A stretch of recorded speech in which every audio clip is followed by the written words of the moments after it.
The probe did not survive long.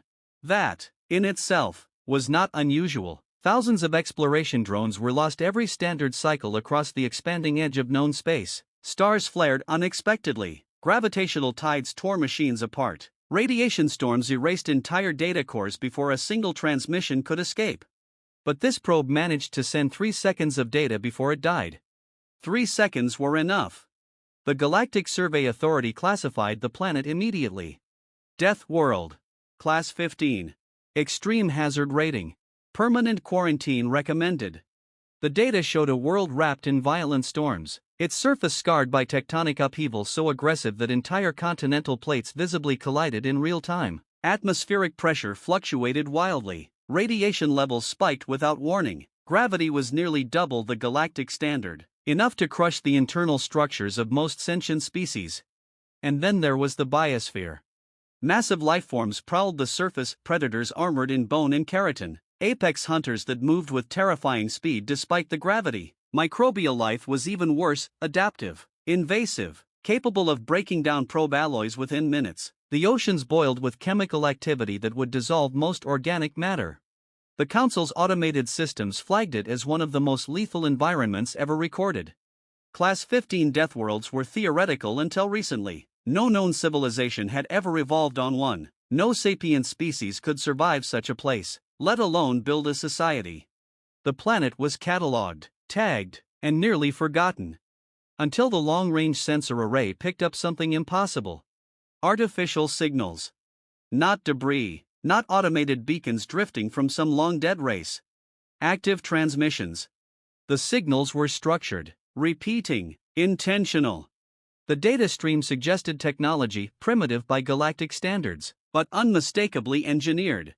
The Council convened an emergency session.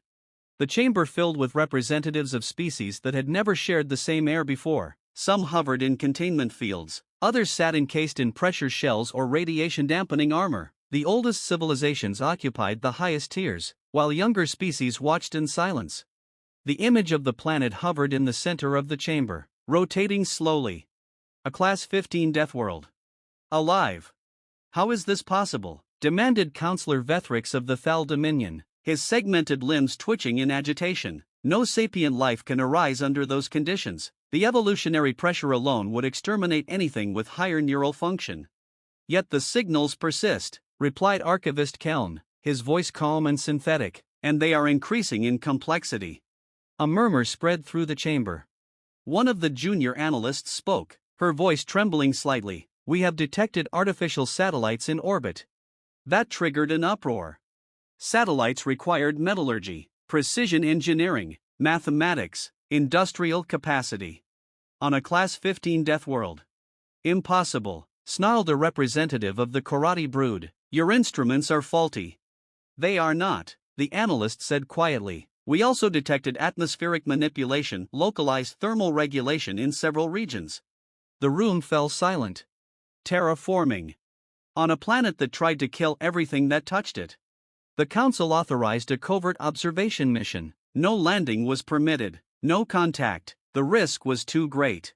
A single stealth vessel was dispatched to observe from extreme orbit. What it found rewrote centuries of assumed biological limits. The planet's surface was divided into countless regions, each scarred by different forms of environmental violence. Frozen poles cracked under shifting ice, equatorial zones burned under intense solar radiation, storm systems larger than continents raged endlessly. And across all of it, cities. They were not uniform. Some sprawled outward in dense clusters of steel and composite materials, others rose vertically, towering structures anchored deep into bedrock. Some were hidden beneath the surface entirely. The inhabitants moved freely through environments that would kill most Council species in seconds. They were bipedal, soft-bodied, no natural armor, no visible energy shielding. They should not have survived. Yet they thrived. The ship's sensors struggled to process the sheer density of activity, industrial output on a planetary scale, orbital launches, energy generation rivaling mid-tier interstellar civilizations. And then came the final confirmation. A transmission burst escaped the planet's atmosphere. It was not a distress signal. It was a greeting. The language was unknown, but the structure was clear. Mathematical constants embedded within symbolic patterns, a universal handshake. They were announcing themselves. The council froze. First contact protocols existed for dozens of scenarios.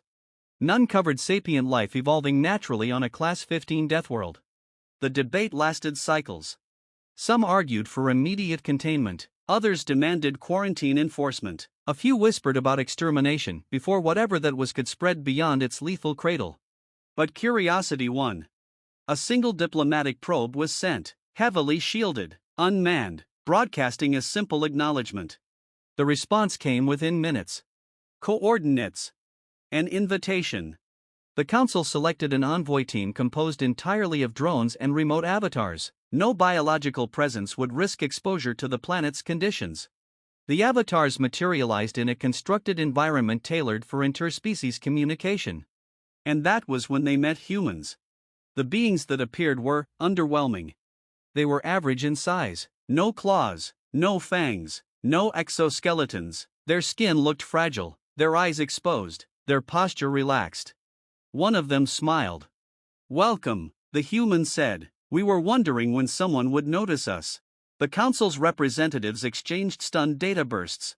The human ambassador spoke calmly, explaining their history, how their species had evolved on the planet they called Earth, how natural disasters were common, how predators, disease, radiation, gravity, and climate extremes were simply normal.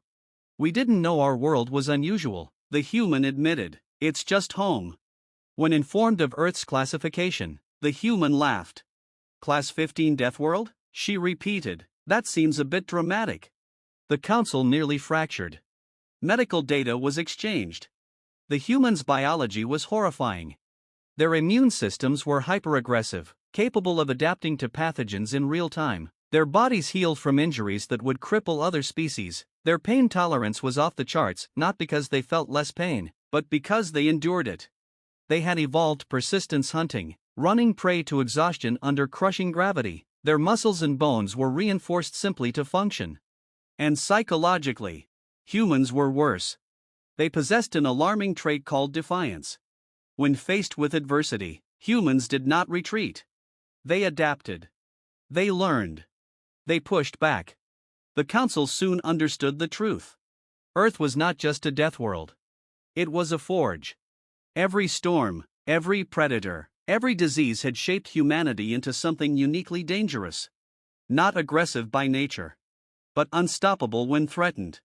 When asked why they had not expanded sooner, the human ambassador shrugged. "We were busy surviving," she said. "Then we were busy fixing the damage we did to ourselves. Space just came later." The realization spread like a shockwave. This species had not been protected by a gentle world. They had been tempered by a hostile one. The final report reclassified Earth. Not as a threat, but as a warning. Do not provoke the species that calls a Class 15 Deathworld home. They did not conquer it. They endured it. And they learned how to win.